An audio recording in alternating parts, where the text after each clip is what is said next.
1400. And they may never need to. They're not, I mean, unless they want to move Like here. the Philippines or even Taiwan. We're going live on YouTube, just so we're gonna come around now to we're gonna come around. Okay, everyone who's joining us, we are going to be starting our Torah study this morning. While most Jews around the world, if you're doing just the Torah, 5 books of Moses, we'll be reading Bereshit this week. We, as going through, we haven't decided if we're doing really Tanakh yet, whether we're getting to the Ketuvim, or whether we're just stopping after the Nevi'im. But since we're going through the books of the Nevi'im right now, we are going to be in 1 Kings chapter 8, verse, what did we decide, Lauren? 35? 33, 35, 35. Let's do 33 because hey, this always seems to happen to us and it is cyclical. Okay, first I'm going to share my screen so that those of you in the room, if you want to follow along with what I've got, and those of you online. Page 533. Okay. We have here, and we'll start with our blessing for the study of Torah. Baruch atah Adonai Eloheinu melech haolam asher kitshanu b'mitzvotav v'tzivanu la'asot b'divrei Torah. If you say Amen, you get full credit. And we will begin. And this whole chapter. This is a very, very, very long chapter. It's one of the longest chapters in Tanakh. It is 66 verses.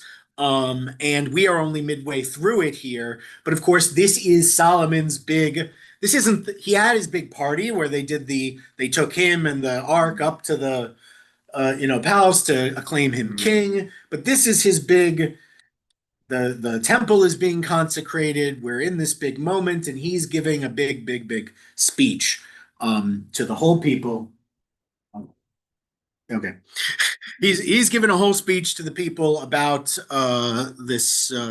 about what's happening. And he's gonna invoke a lot of Moses. You're gonna hear a lot of Moses in this speech. You're gonna hear some Joshua. You're gonna hear, because what should you do we see it today. If you're being inaugurated president of America, you might quote Lincoln or Washington or Kennedy. Why? Because they're known as big guys and you want to be linked to those guys because right, exactly, it gives you authority and it puts you absolutely, but and so they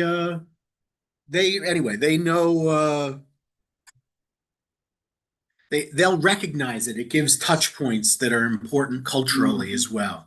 And by the way, Christianity will learn this very well because they will do this by taking a lot of the stuff, especially from the Nevi'im, and filtering it through their text to kind of give authenticity to what they choose to teach.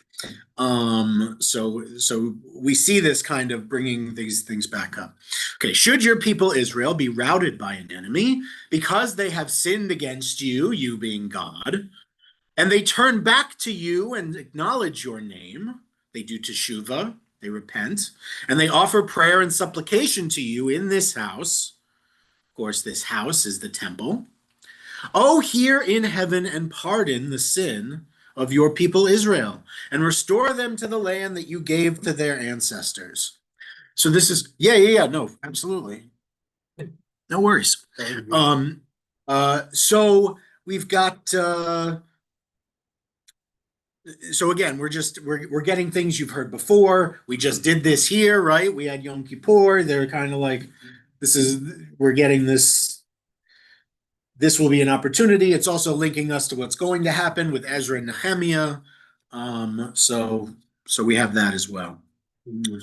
And of course we get, because what is this thing we're doing all about? I feel a need to point this out in a way 10 years ago I never would have felt the need to point out.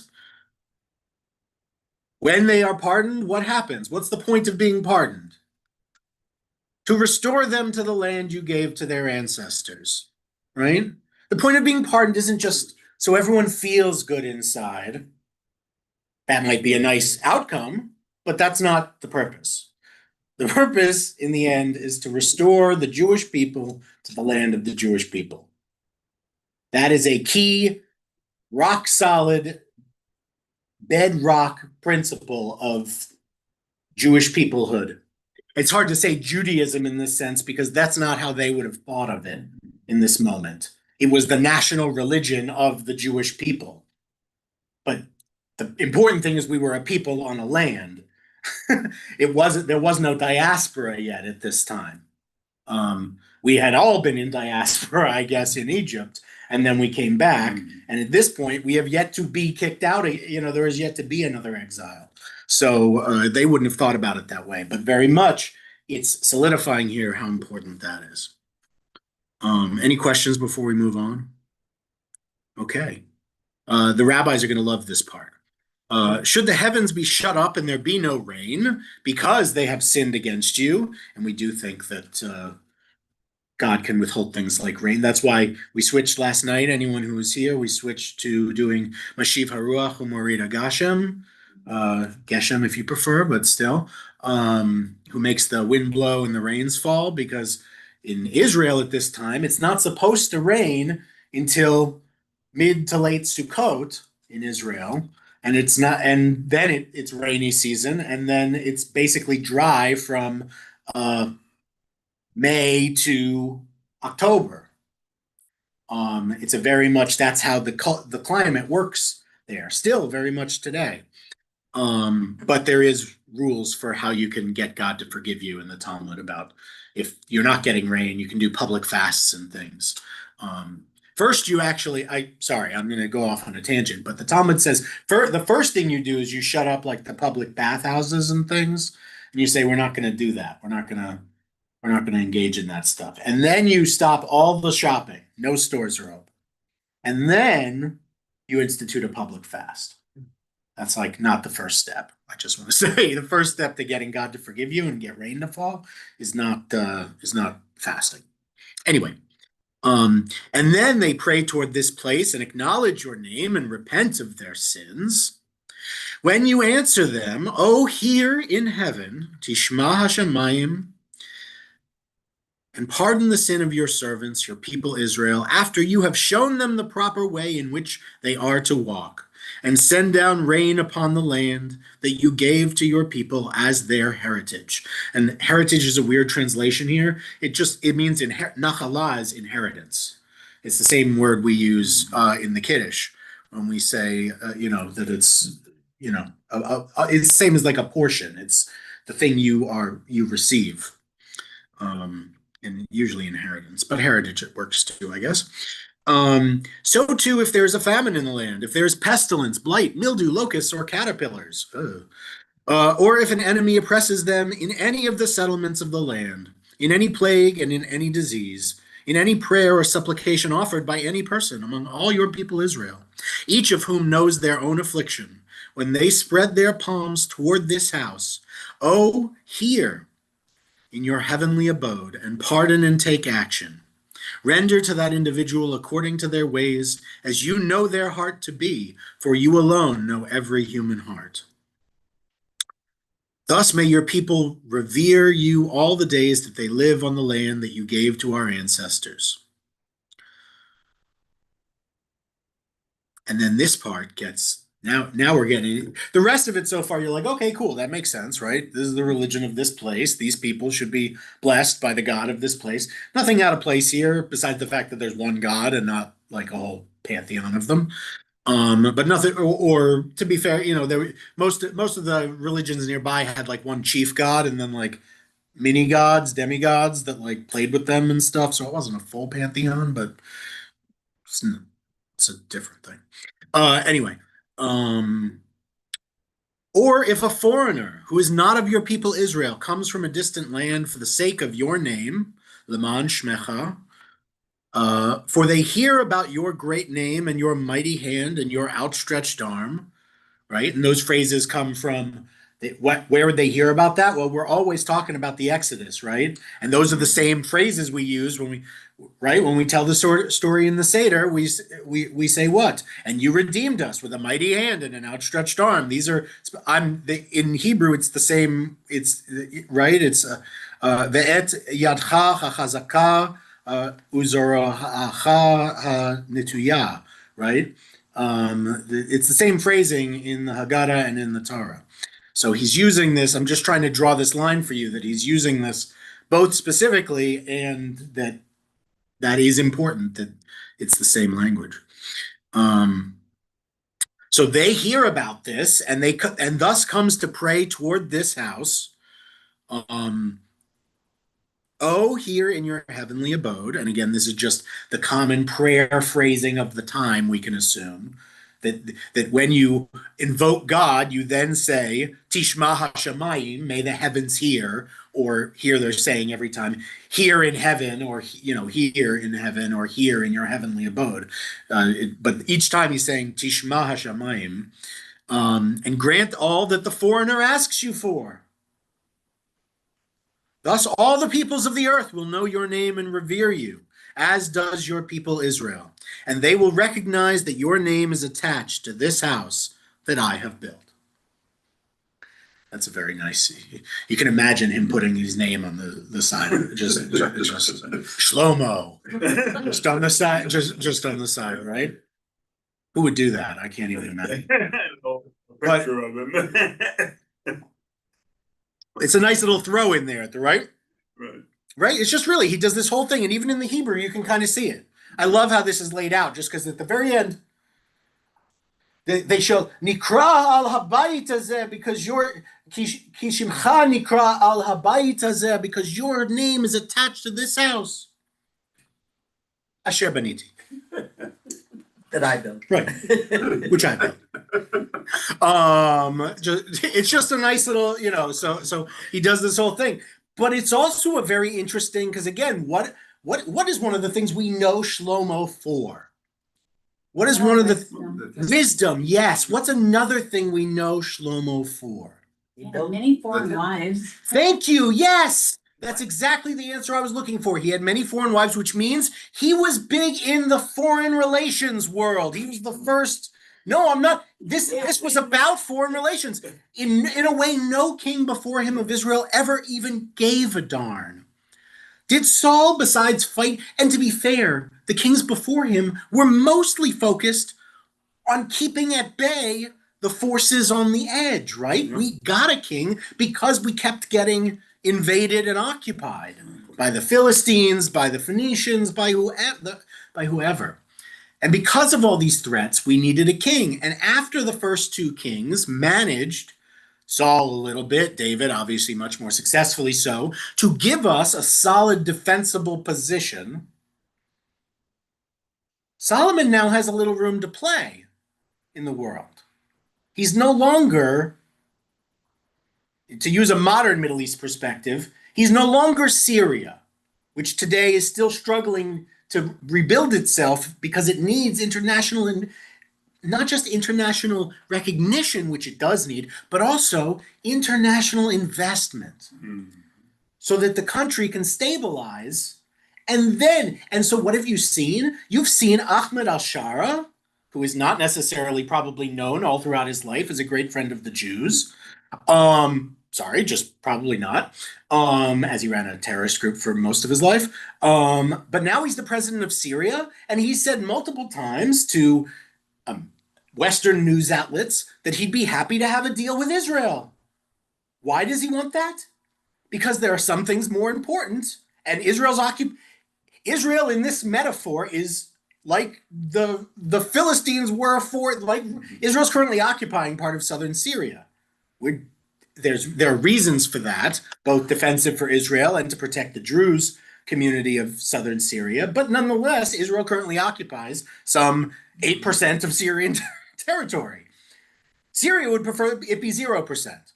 So they're willing to come to a deal to solidify their position. That was what. Now, David had to fight wars to do so, but David eventually solidified Israel's position. And once they were powerful enough to hold their land, to start building something. Now, and they built this great temple. Now Solomon gets to enter a different realm of, we don't have to call it conflict, but a different realm. And so this is this is like his opening salvo in a way. Like he hasn't yet married a ton of, we haven't gotten there yet, but he's opening up to the world. The only thing, to be fair, he has done a little bit of diplomacy. We remember he has a strong alliance now with Sidon and Tyre, the Lebanese city, the Phoenician city states that used to be not always our best friends. But why are they our best friends now? Because we bought a ton of wood. We bought a ton of cedars from Lebanon to build these giant palace and temple, and so they're like, oh, we can't be enemies with. They're our best customers. They're growing, doing stuff. They're gonna be building temples. They don't know we're only gonna have one. They're thinking. That's speculation, but like we're their best customers.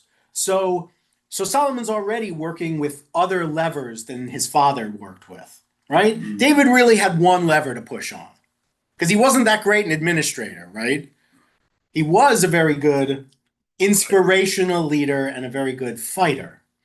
And he did that well. And now we see that perhaps it's good that it was Solomon who inaugurated the temple, because could you hear David, the bane of the Philistines, saying, I hope all people come to know the greatness of our God and come to turn their hearts, lihit palel, to pray towards God here in this house. I don't see David saying that not that he wouldn't have given a beautiful speech. I'm sure he would have, but it wouldn't have been this speech, is my point. But the diplomacy of the time was to marry a princess from Europe. To solidify. And since there was no, unlike Europe where there were Christian churches to prevent people from marrying more than one person, or I'm sure the King of England would have married 6 at once, or whatever. But like he couldn't because he's a Christian, right? I mean, even nominally once he left the Catholic. Sorry, I'm not weighing in on who's a Christian and who's not. I'm just saying I know that he also left the church, the Catholic Church midway. Solomon, it wasn't against the beliefs. Right, it wasn't against the rules for Solomon, so he just went with it. Now, to be fair, Deuteronomy does remind us what are one of the top 3 rules for a king of things he's not supposed to acquire too many of. Horses, wives. Right. And kesef. And money. Right, yeah, silver. So he does kind of break all those, actually. He does end up with a lot of money and a lot of wives and a lot of horses, actually. So it works out for Solomon, I guess. Not so much for everyone that comes after him, unfortunately. But we'll get to that. We'll get there. We'll turn at that point. We tend to turn away from the kings a little. As the book of Kings sounds like. Really, the books of 1st and 2nd Samuel, you could call them 1st and 2nd Kings, and this could be 3rd Kings, and then the next book could be and all the prophets and kings that came after 2nd Kings, because right now we've been very like each book has been like this is this king and this is their story, and like that's not the way 2nd Kings is going to be at all. Like we're going to be like, but we got to get through like a long list of kings and prophets and history to get to exile. But we'll get there. Sorry, spoiler alert. I guess I should have. It doesn't matter. Okay. Okay. So yeah, that's great. Okay, now we're going to talk a little bit about war. When your people take the field against their enemy, by 44, by whatever way you send them, and they pray to God in the direction of the city that you have chosen, Jerusalem, and of the house that I have built to your name. Again, we got to have that stamp of Shlomo on this. Shamata Hashamayim, oh, hear in heaven their prayer and supplication, and uphold their cause. When they sin against you, for there is no mortal who does not sin, and you are angry with them and deliver them to the enemy, and their captors carry them off to an enemy land, near or far. I think of the hostages who've recently come home, but also, carried off to an enemy land near. Obviously, it's also referring to exile. And then they take it to heart in the land to which they have been carried off, and they repent and make supplication to you in the land of their captors, saying, we have sinned, we have acted perversely, we have acted wickedly, which is here you get an Ashamnu. This is like the first Ashamnu, right? He's like Hatanu, He'evinu, Rashanu. Those are all words we use in Ashamnu for the Vidui in Yom Kippur, right? We say that we end with the Hevinu, right? Anyway. So the point is, we still use this this kind of formula, or the rabbis would later borrow this part of this formula for how we communally confess sin. Not that every person who suffers is guilty, but that as a people we're all guilty, and together we can repent for each other. That is the theological point that's being made, not that because you were carried off you were bad. That's not, it sounds like that, but that's not actually the theological point that's being made. And they turn back to you with all their heart and soul in the land of the enemies who have carried them off, and they pray to you in the direction of their land that you gave to their ancestors, of the city that you have chosen, and of the house that I have built to your name. Made by Shlomo. Right, exactly. Me Shlomo. Or Miyad Shlomo, he would say, because it's like by the hand of Shlomo. Is how you say something. Like if you write an article or something, it's Miyad from the hand of. You would say Miyad Shmuel, not, I don't know, by. We don't have. There's no by. It's Al Yad or Miyad or something like that. Right, right, essentially. Oh, give heed. Shamata Hashamayim, in your heavenly abode, to their prayer and supplication, uphold their cause, and pardon your people who have sinned against you for all the transgressions that they have committed against you. Grant them mercy in the sight of their captors, that they may be merciful to them. For they are your very own people that you freed from Egypt, from the midst of the iron furnace, which is a very interesting. Now, again, that I actually find that. I find that a very interesting phrase, because what are we doing? What is this? We're in this late Bronze Age collapse, right? When the Exodus is happening, that's the time period they're describing. So it's interesting. I know iron comes before. I'm not doing iron after like I'm whatever for metallurgy. I'm not making a tech tree. I'm just saying that it's interesting to me to call it like a core. A core is like a furnace or a big oven. A core habarzel, a barzel, like has anyone heard? Anyway, it means like a furnace of iron, almost like it's referencing the powers changing the world of the time of metallurgy. Of the time of Egypt, of the time of Exodus, and that they have some recollection of this transformative period that was at this point a little bit before, well before them, certainly well out of living memory. I just find that an interesting phrasing. And then he goes on to say, Lihiot enecha, may your eyes be open to the supplication of your servant and the supplication of your people Israel, and may you heed them whenever they call upon you.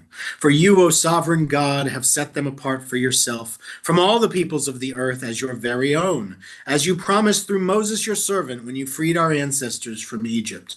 Sounds like the Kiddush again, right? Where we're bringing up, we're like, why? Because, right, you chose us, Atavacharta, right, Takidashta, right? You chose us and sanctified us, Mikol Ha'amim, from all the peoples. And the longer one doesn't, as you said through Moses, your servant, Moshe Avdecha. So yeah. When Solomon finished offering to God all this prayer, so he finished like Kiddush and he drinks his wine, or maybe not, but he might have wine. He's a king. You never know. He rose from where he had been kneeling in front of the altar of God. I hope he had a microphone, because it's going to be hard otherwise for most people to hear him. His hands spread out toward heaven. He stood and in a loud voice blessed the whole congregation of Israel. Before we read his blessing, anybody's hackles up by that at all? Does the king often bless the whole congregation of Israel? Who sits before the ark? Who consecrates and inaugurates things? And who blesses the people? Priests do. Right? There are jobs for this. It's not the king. But now it's the king. Who's going to tell him no? He's the king. And he built the house. It has his name on it. See, but he usurped the power of the priest by blessing. Did David never bless the people? It's not, I mean, I think David offered blessings for the people, yes. But there's never been a ceremony like this. And any blessing he would offer would be in the way, I think of how, like, the president offers a thanks, or I don't know if they still do, but there used to be they used to pardon a turkey and do a Thanksgiving message every year. And they would say the American people should be blessed in the spirit of Thanksgiving, but they didn't do it the way your clergy person would. They were just like, they were invoking civil religion in a way, which in America and quite frankly in a civil society like this was very religion focused. Their civil religion wasn't just, it involved a lot of religious imagery, but I would say this is unique. I would say this is a unique moment. What about the coronation of Napoleon? I mean, I know he put the crown on his own head, which yeah, I mean, look, every king wants that kind of. Everyone wants to get back to what the Egyptians had. That was really true. When you get to be God, that's like that's the coolest you can get, right? Because then you're infallible, truly infallible. Not just infallible in the way kings said they were infallible, but like people might actually believe you're infallible if you're like part God. So every king is really trying to bad kings. Good kings theoretically are willing to be the best kings are the ones who can negotiate power in such a way that it benefits the most people. That's the idea of the philosopher king, right? We have the Greeks, we get this idea that there's going to be kings that are able to, and then later in the Renaissance, we get this, this idea that some kings really believe they can be this ruler that both wields a tremendous power, but also uses power and wisdom for the better. And they use Solomon as their model, quite frankly, to not just because of his wisdom, but because of his use of power for the betterment of the nation. And that will rise as Romanticism and Renaissance rises. We eventually will get nationalism, which will, the idea that a nation isn't just the embodiment of a kingdom, but it has a character of its own because of its shared history and cultural ties. So, history, again, it just keeps on rolling. But this is the beginning of so many ideas anyway. Okay, so this is his blessing. He says, "Praise be God who has granted a haven to Israel, God's people, just as promised. Not a single word has failed of all the gracious promises that were made through God's servant, Moses. May the eternal our God be with us, as was the case with our ancestors. May we never be abandoned or forsaken. May our hearts be inclined towards God, that we may walk in all God's ways and keep the commandments, the laws, and the rules that were enjoined upon our ancestors. And may these words of mine, which I have offered in supplication before God, be close to the eternal our God day and night, that God's servant and this covenanted people, Israel, may be provided for, according to each day's needs, to the end that all the peoples of the earth may know that the eternal alone is God. There is no other. And may you be wholehearted with the eternal our God, to walk in God's ways and keep God's commandments, even as now." It's a beautiful bless. I mean, truly, it's really great. That's the thing. It's like I'm like, oh well, maybe he should or shouldn't do this, and then he gets up and does a great job, and you go, I mean, would you rather have a worse job done? Like, it's like, it's like that becomes the question is like, it becomes a competency issue. And there's no one more competent than Shlomo because he's the wisest guy ever because God said that would be the case. And it works out like he's proving it. He's not just, we don't just say it and he sits behind a curtain like Oz, but like, he's actually out here walking the walk and, well, talking the talk, but it's an important talk. And of course, we once again get our to the end that Laman to the end, not like to an end, but Laman for the purpose of what is this? One of the key missions of the Jewish people, which, by the way, is my greatest argument that I keep making an argument for Reform Judaism. That Orthodox Judaism, there are things we don't speak to that Orthodox Judaism does. But there are things Orthodox Judaism, as part of the mission of the Jewish people, might not speak to as well as we do. And in this case, this mission is that all the peoples of the earth may know that the eternal alone is God, and there is no other. Ein od, right? So this being a light unto the nations, this making having the nations learn this truth, this hasn't really been in the Torah. We mention that you should be a light unto the nations, yes. But we don't, it is not the focus in any way and hasn't been the focus up till now. So this is in many ways a reorientation. This is now that we're established, this is our party. We're letting everybody know that they should be on watch. They should be checking this out. Because this is for everybody. Not just for Israelites. Not just for this people, but for all peoples. Not the commandments, not the land, but God. That's a really interesting distinction, I think. So doesn't that welcome us converts? Well, I mean, yeah. what this is saying is actually different from that because converts are Jews, obviously. They're not. When you say sure, that's brought in people that weren't. That's an interesting question because is he saying the whole world will convert to Judaism, which, by the way, I am saying very clearly he is not saying, or is he saying, because some people will, and that's cool, but we believe those people were already Jews inside and they just needed that to come out. So their conversion affirms their Judaism rather than, that's a midrashic take maybe, but I thought Orthodox didn't. No, Orthodoxy has conversion. Well, Chabad doesn't do. Most Haredi sects won't do. Well, the conversions they do are really Jews who they want to become Baalei Teshuvah, who become Haredi like them.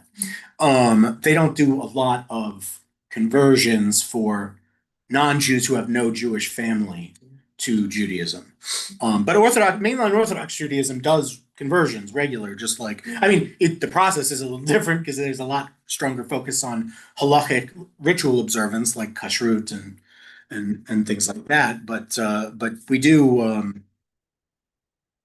but they do it. I was going to say about conversions so the reason why Hasidic rabbis no longer convert is because conversions have to be done where they're recognized by the chief rabbi of Israel. And so now Hasidic Jews let the modern Orthodox, and you can't go to your local rabbi, like Beth, BIV, the modern. Yeah. You can't go to your rabbi and be converted, which is a change. What they do is there's different Beit Dins throughout the world. Yeah. And the one for conversion, like in the Kansas City area and around, is in Chicago. And it's an extremely expensive process because I converted conservative a long time ago. And then I looked into it and I started an Orthodox conversion through the Beit Din. It is so expensive. And also they're non-egalitarian. Right. And also their What is- views on LGBTQ. Oh. Well, they have mechitza they pray traditionally, which means they have a mechitza divider, Yes. and Yeah. they split men and women up. Yeah, they have different roles. for Um, them. I've been in it. Right. I mean, right. You won't find women doing a lot of the Reading Torah. right. I mean, like, right. It's different. Right. It's Orthodox Judaism, which is practiced slightly differently than we do. But conversion is very much a political issue. Yes, especially for Like Israel. I said, back in forever in Judaism, you could go to your rabbi and be converted. And that changed, I think it was the 1990s or 80s. Oh, well. Well, right. We also change our standards to try and help the Israeli Religious Action Center, which fights many of the, which when a Reform Jew wants to move to Israel and be counted as a Jew, especially someone who converted to Judaism in the Reform movement and wants to be, we generally have to fight a legal fight to get them to count them. But we generally win it nowadays. We used to lose it more often than not. Now we generally win it more often than not. Because a couple things. For instance, like the Israeli, just recently, like a year ago, the Israeli Ministry of Absorption, they call it, changed the rules so that if your conversion done abroad didn't take at least 18 months, no good.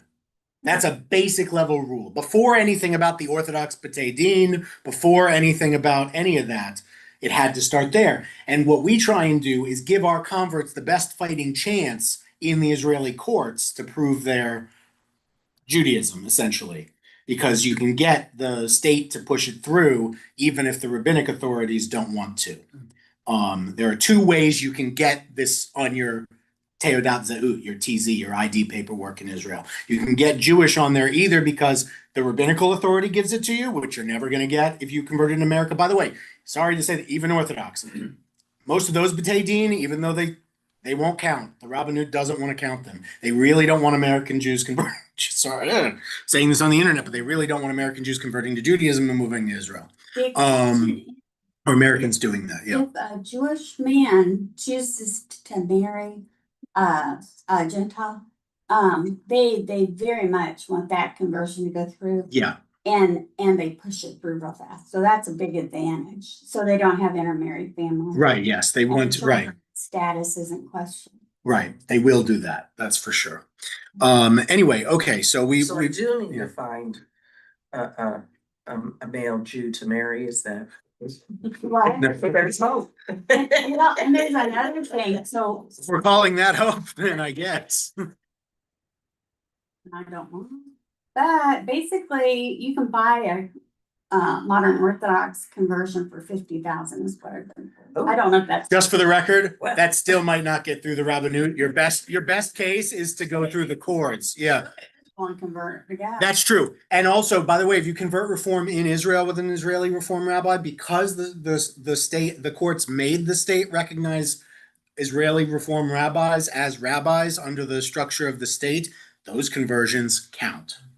So Interesting. if you- It's politics. It's politics, yes, and because we fought for it, that's really part of it. And because we fought for it in the WZO, not just in the World Zionist Congress, not just because of it, because if it was just Israel's politicians deciding, believe me, they'd kick us all out and probably hand us over to Iran. I don't know. They're not big fans of us. But the courts, thankfully, at least for the moment, as long as they have any power, in Israel are on the side of the Jewish people, which means they're trying to allow Jews to be able to move to Israel as Jews, which sounds like something all Jews should want. But it turns out just most of us, which isn't enough. Crazy. Or might be enough now. We'll see. Israel will have an election in about 8 months. So, well, we're thanking God. Hopefully it works out. I guess Bezrat Hashem, we should say, with the aid of God. Hopefully it helps. Okay. So he does his speech, and we finally are coming to the end of this saga. Verse 62, the king and all Israel with him offered sacrifices before God. This number is going to make you, if you're an animal lover, just how many did Shlomo Yizbach? How many did he sacrifice? Solomon offered 22,000 oxen and 120,000 sheep as sacrifices. Well, to be fair, he's throwing a party for like the whole people Israel. Remember what I said to you a long time ago in Exodus. Sacrifices are also barbecues for the people who bring the food. Some portion of it, like a restaurant fee, they didn't have restaurants. So, some portion of it's given to the priesthood that they get to keep, but they essentially cooked it for you. And so you then went with your family and took what was left. God got God's part, the priest got their part, and then you got the terrible leftovers. If anyone's had barbecue before, like brisket, it's not that terrible. It tastes pretty good. So you just got to remember, he's throwing a big party here for the whole people Israel. He's got to have a lot of oxen and sheep. Probably chickens too, but I don't know how many he got of those. Maybe none. So he's giving them, and this is good stuff, right? Again, no chickens. We're going oxen and sheep here. This is good meat we're getting, right? So he's offering the 22,000 oxen and 120,000 sheep, sacrifices of well-being to God. Thus the king and all the Israelites dedicated the house of God. The day the king consecrated the center of the court that was in front of the house of God. Oh, that day, sorry.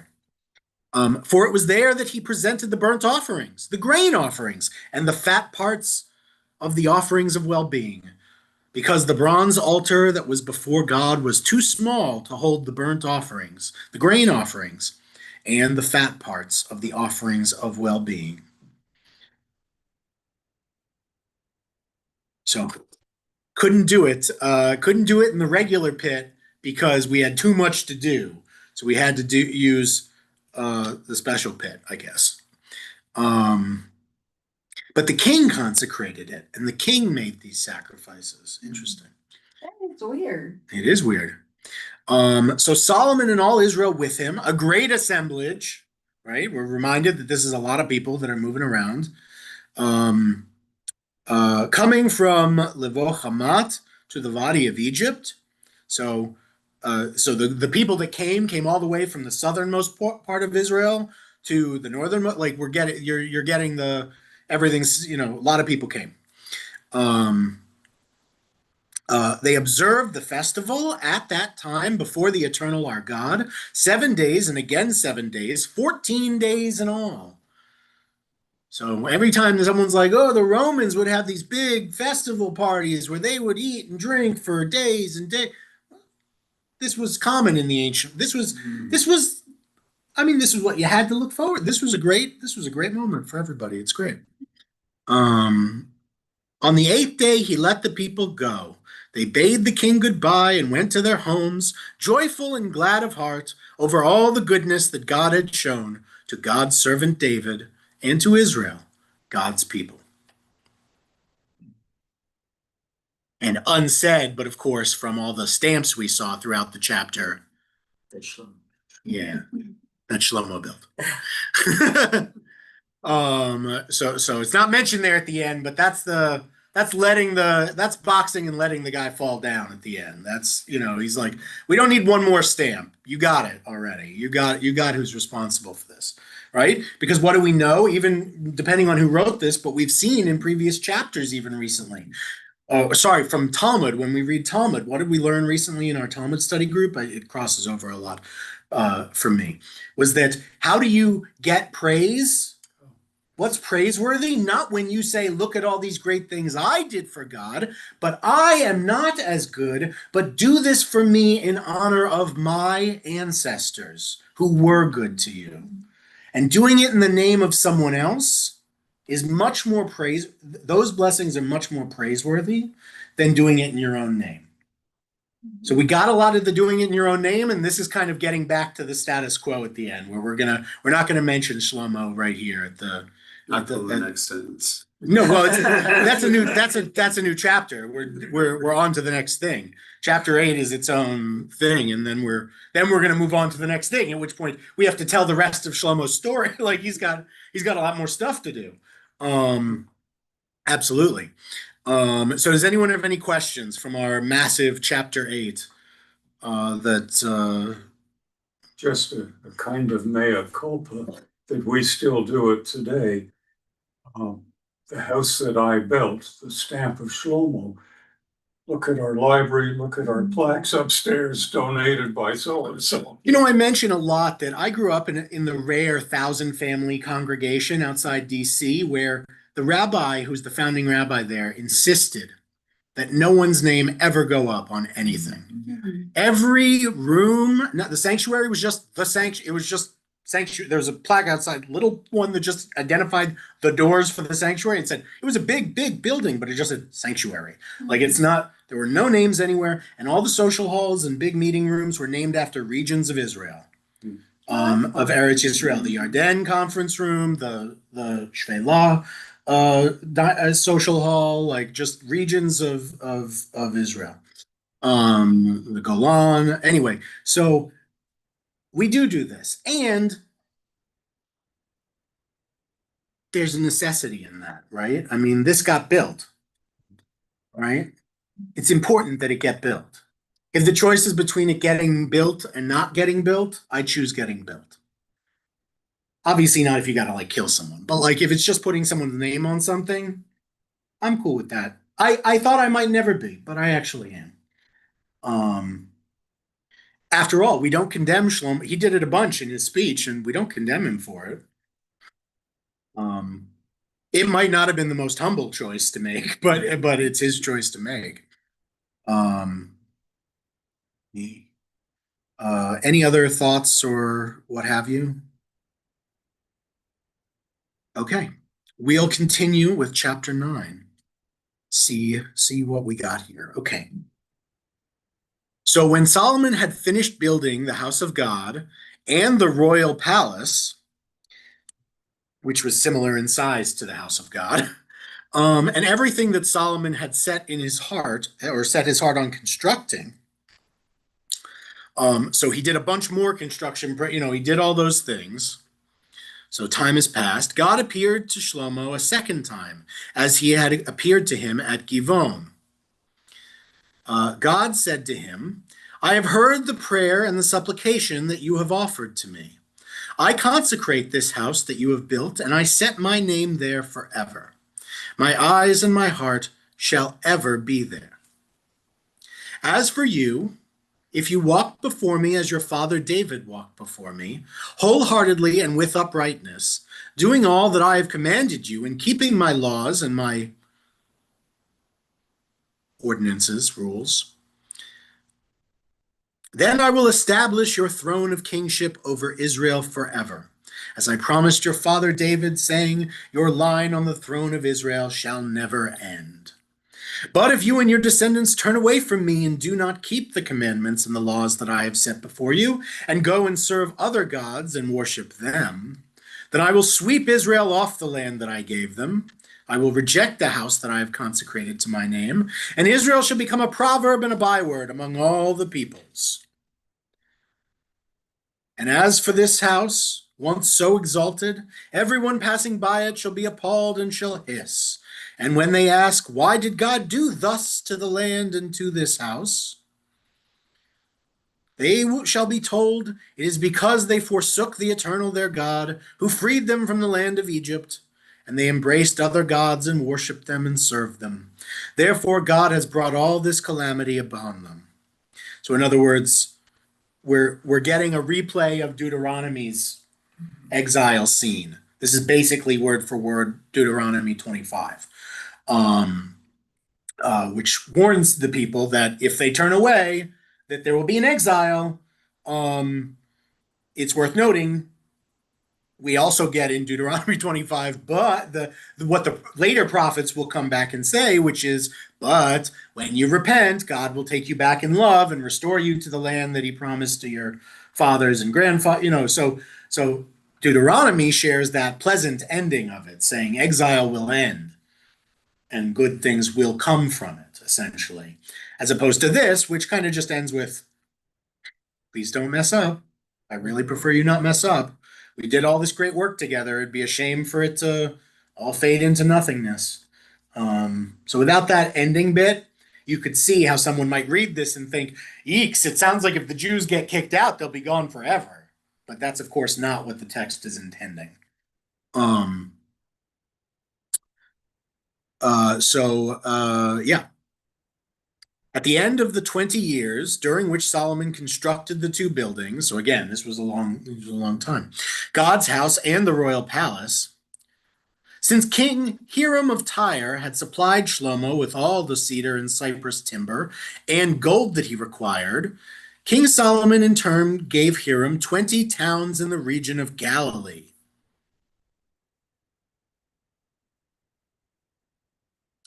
Okay, that's what I thought. He gave them to him to be taxed, but not as he's not allowed to give away the land of Israel to a foreign king. But what he's saying is these are 20 rich towns, right? He didn't have the money to pay him back. So this is like paying back a loan in installments. He's saying you can tax these 20 towns near you up north in the Galilee, and we'll just call that your taxable region. And these days, it would be more like free trade benefits in a certain region, right? We have that with Mexico with certain things, or we used to, I don't know anymore, but we used to have. Anyway, so yeah. But when Hiram came from Tyre, because of course he's going to expect that they be rich, and so they can pay him back quickly, right? I mean, that would be his expectation. When he came from Tyre to inspect the towns that Solomon had given him, he was not pleased with them. Achi. Sorry, that's not how he says it, but oh, he does actually. He says Achi. That's literally what he says. My brother. He says, what sort of towns are these that you have given me? So they were named the land of Kavul, as is still the case. Now, what is that to imply, land of Kabul? The note That at the says- time it was called Kabul. The note says taken to mean as nothing. Right, because Bool also can mean like right, or could have meant like nothing. Right. So ka meaning like or as a prefix in Hebrew would mean like nothing. Because it's bad, I guess. I'm not sure why. Galilee's pretty good land, but it is very mountainous and hilly, so maybe he was looking for agricultural yield. I don't know. Couldn't get that so much. However, Hiram sent the king 120 talents of gold. This was the purpose of the forced labor that Solomon imposed. Okay, we're going to talk about this now. We're going to just switch over. Hiram did send him all that gold. They're still working on stuff. Hiram's really rich, so he can float Solomon over this 20-year period. So this was the purpose of the forced labor that Solomon imposed. Remember that Solomon, that Solomon had imposed forced labor in order to build his buildings. So did he enforce the labor from the Jewish people or for like foreigners or? The commentary suggests that he did it from foreigners. Okay. He did what Pharaoh did, which is kind of not real nice. Yeah, I was trying real hard not to say that. It's okay. It's fine. It's fine. You're good. You're good. You're totally good. But yeah, no, I was trying hard not to say that. But yeah, he essentially says, so there are foreigners who don't have a portion, that aren't Jew. These are not foreigners who are ger toshavim, by the way. These are not converts. These are not saying people who are made citizens here who are now saying, haha, now we're going to enslave you. However, these are kind of just people who are passing through. Nope,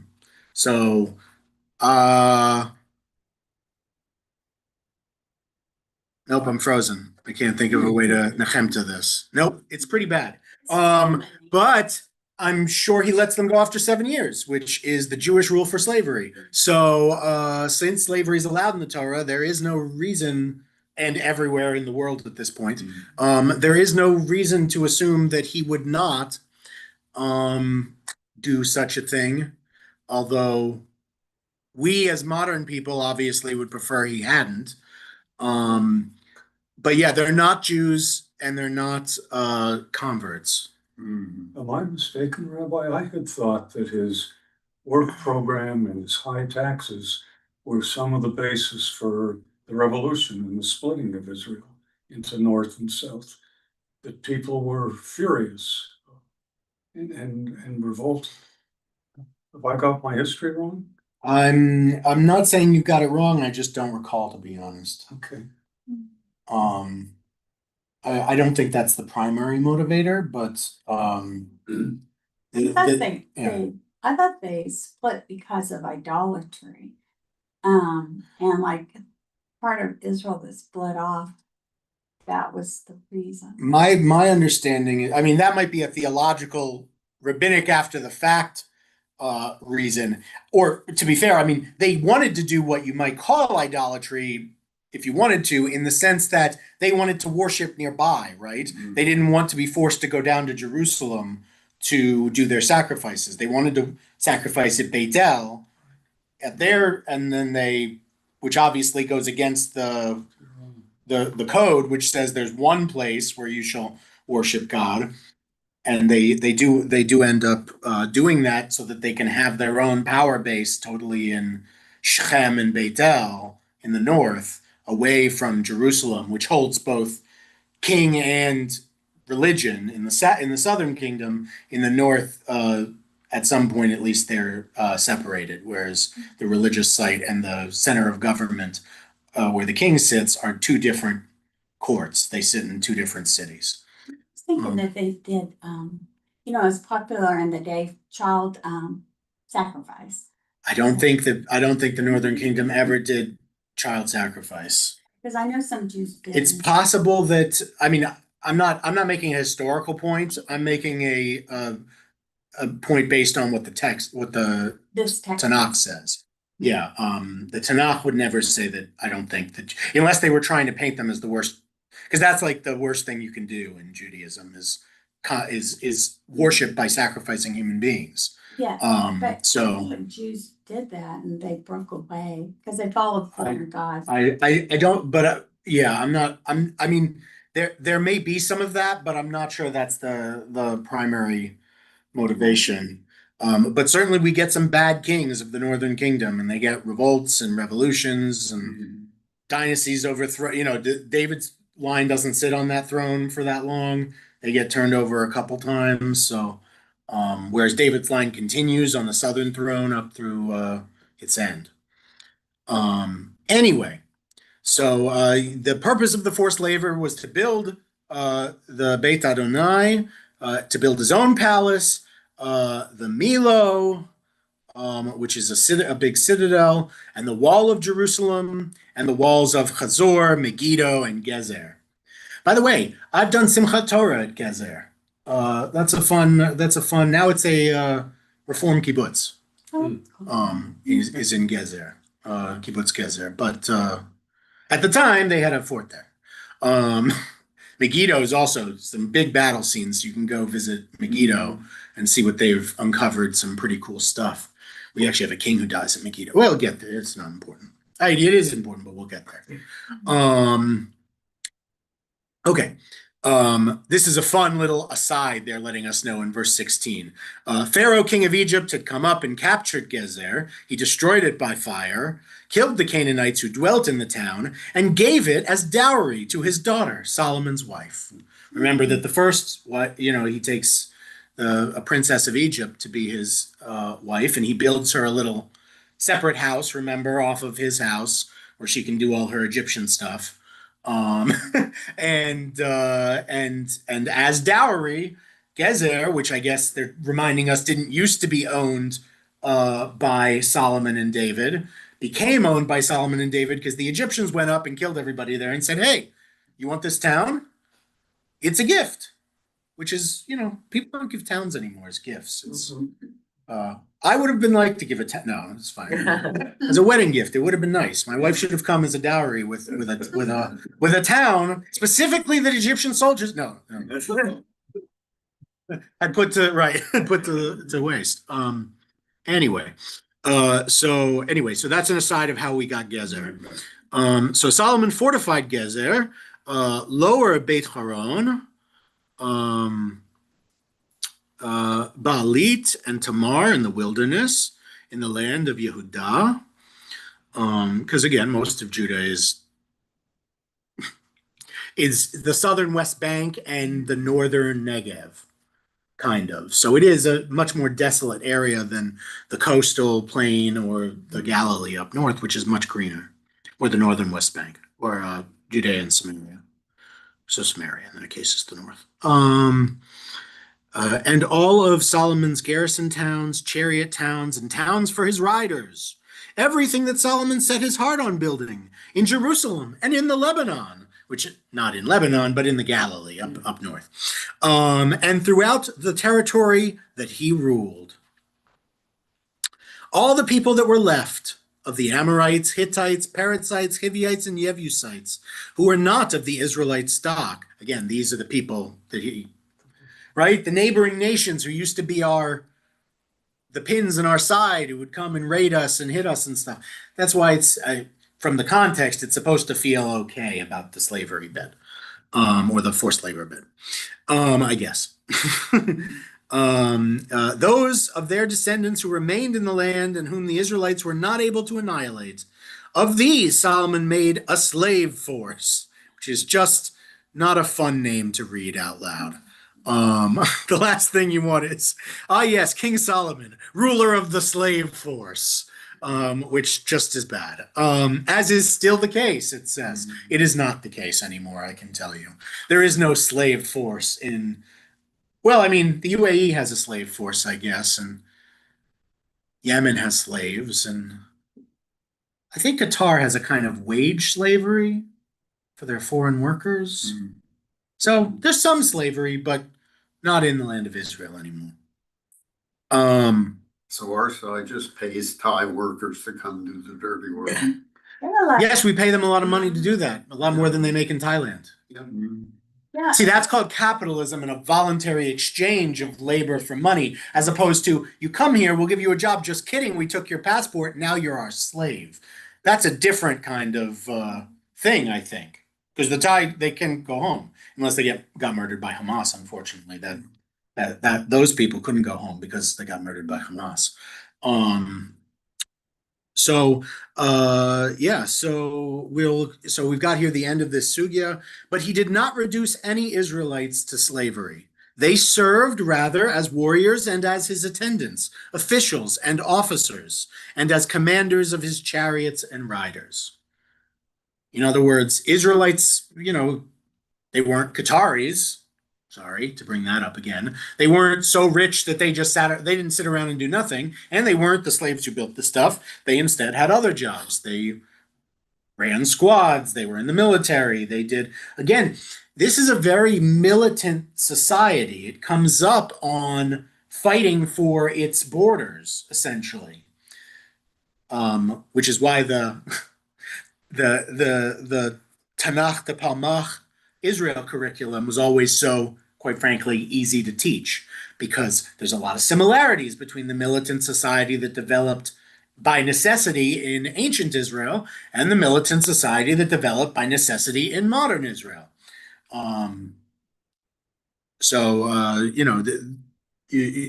There's that. Okay. And then we're going to learn a little bit about how this works and how it all worked. These were the prefects that were in charge of Solomon's works and were supervising the people engaged in the work, who numbered 550. But 550 are tens of thousands. So it's 550,000. There weren't 550 workers. There were, I think there were 550,000. I don't think that means there were 5.5 million, because there definitely weren't that many people in Israel at that time. So Could it mean that the foremen were 550?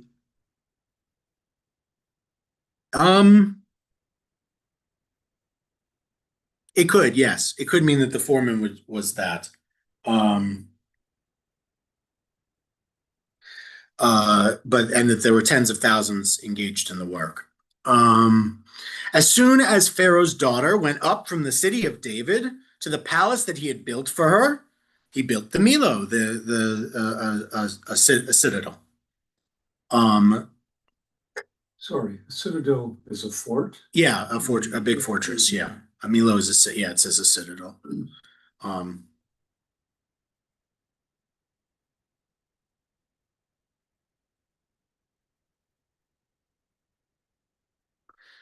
oh, that's interesting. I like this. Nothing is known of the personal relations between Solomon and the daughter of Pharaoh, but it is clear that his marriage to her was a significant diplomatic achievement.